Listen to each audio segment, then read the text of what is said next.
He was called a revolutionary, a tyrant, a dreamer, a monster. To some, he was a liberator. To others, a madman who bent a nation to his will. In the sands of the desert, he built an empire of fear, and in a single day, it all crumbled into dust. بتاعت المخابرات هذه إذا كانت هي تباع بثمن غالي معناها تجارة يصنعوا فيروس وينشروه في العالم بيش الشركات الرأسمالية تحصل أموال ببيع الأموال عيب هذا حرام عليكم الأمصال لا تباع الدواء لا يباع اقروا الكتاب الأخضر. This is the story of Muammar Gaddafi, the boy who rose from Bedouin tents to rule a nation with an iron fist, only to be hunted and killed by the people he once vowed to free. Power, wealth, paranoia, betrayal. This is the story of how a dream of unity turned into a nightmare of chaos.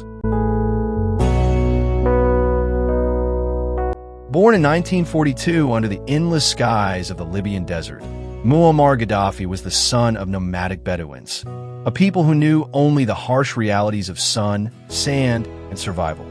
Young Gaddafi was not born in a privilege. He grew up listening to the whispers of revolution as Libya struggled under colonial rule.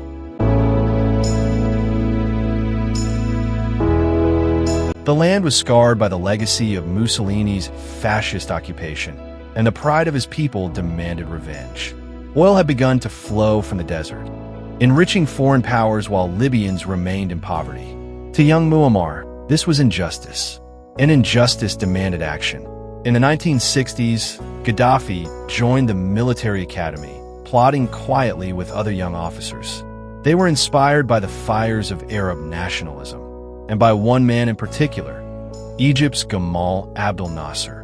In 1969, with just a handful of fellow conspirators, Gaddafi launched a bloodless coup d'état. King Idris was overthrown while abroad. Libya was his.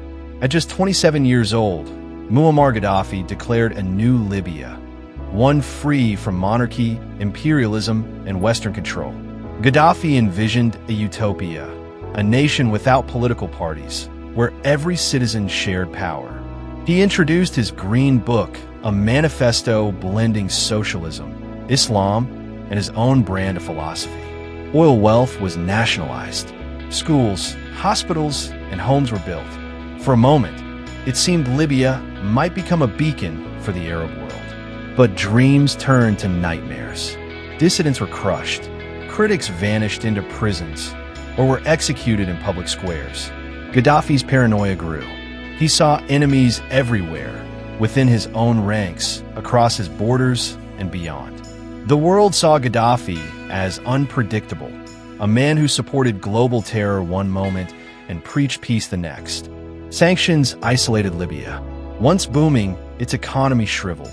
Gaddafi withdrew deeper into his fantasies, dreaming of a United States of Africa with himself at its head. He crowned himself King of Kings of Africa, a title few recognized, but one he demanded. In 2011, the Arab Spring ignited. From Cairo to Tunis, regimes toppled, and Libya was next. Gaddafi refused to step down. He vowed to cleanse Libya, house by house, alley by alley. The world watched in horror. Footage, NATO intervention, rebels advancing. The world intervened. NATO bombers darkened the skies.